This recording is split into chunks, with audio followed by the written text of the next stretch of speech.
सवाल मैं पूछूंगा, तुम नहीं। जफर तुम्हें जीने नहीं देगा। और कहाँ मिलेगा ये जफर?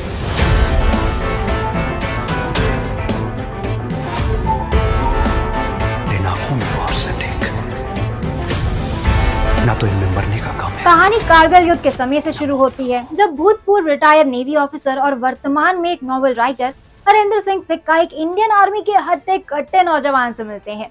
इंडियन आर्मी का वो सिपाही जिस बहादुरी से युद्ध कर रहा था और जिस बहादुरी से उसने राइटर हरेंद्र सिंह सिक्का को उनके सवालों का जवाब दिया, कि हरेंद्र सिंह सिक्का उससे खूब प्रभावित हुए और उन्होंने उसके बारे में और जानना चाहा। उसने अपना नाम समर खान बताया। अब क्योंकि कारगिल युद्ध पाकिस्तान के विरुद्ध हो रहा था और समर खान एक मुस्लिम धर्म से आता है, तो नॉवेल राइटर हरेंद्र सिंह सिक्का को समर खान के बारे में और डिटेल में जानने का मन होने लगा। फिर हरेंद्र सिंह सिक्का के काफी ज्यादा जोर देने पर समर खान ने उन्हें अपनी स्टोरी बताई।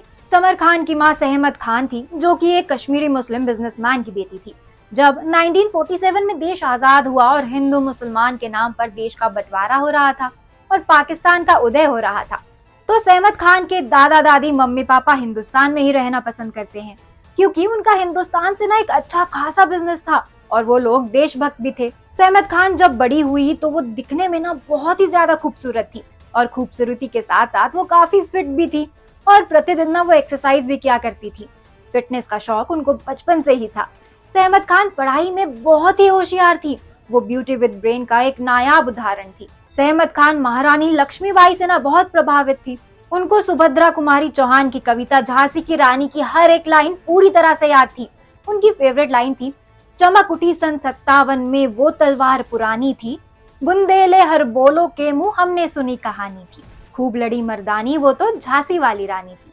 1971 का समय था। पूर्वी पाकिस्तान के नेता शेख मुजीबुर रहमान चुनाव जीत गए थे, लेकिन पश्चिमी पाकिस्तान को उनका प्रधानमंत्री बनना स्वीकार नहीं था और उस समय पश्चिमी पाकिस्तान वाले पूर्वी पाकिस्तान पर काफी जुल्म किया करते थे।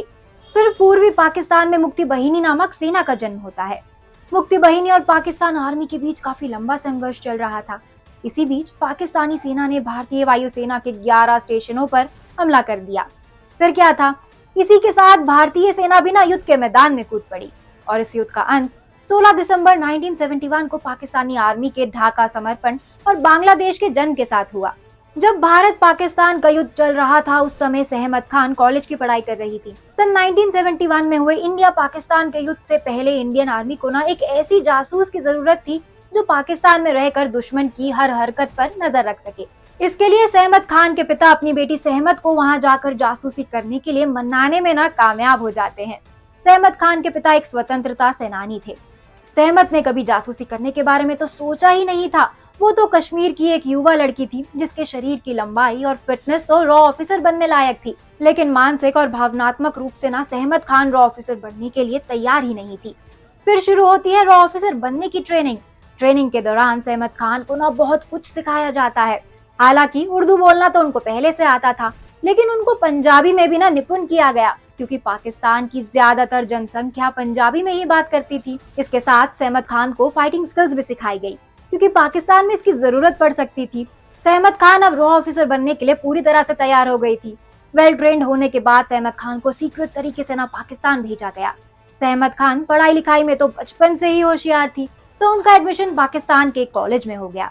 अब सहमत खान को पाकिस्तान में रहते हुए 1 साल हो गया था। इसी बीच उन्होंने एक पाकिस्तानी आर्मी के ऑफिसर से निकाह कर लिया, ताकि पाकिस्तानी आर्मी की जो खुफिया रिपोर्ट है वो भारत तक पहुंचा सके।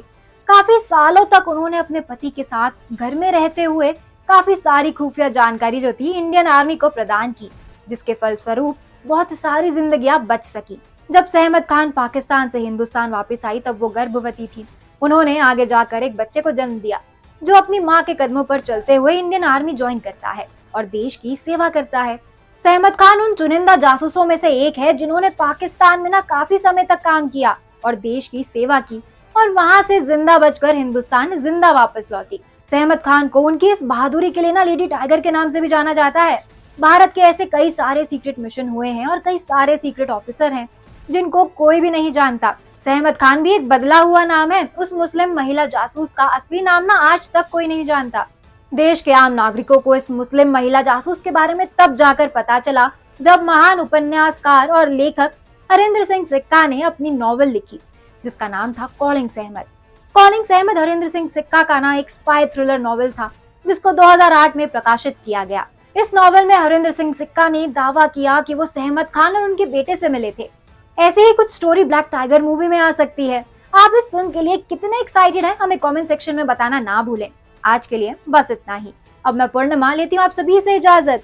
ये वीडियो पसंद आया हो तो इसको लाइक और शेयर करें, साथ ही सब्सक्राइब करना ना भूलें बॉलीग्राज स्टूडियोज को।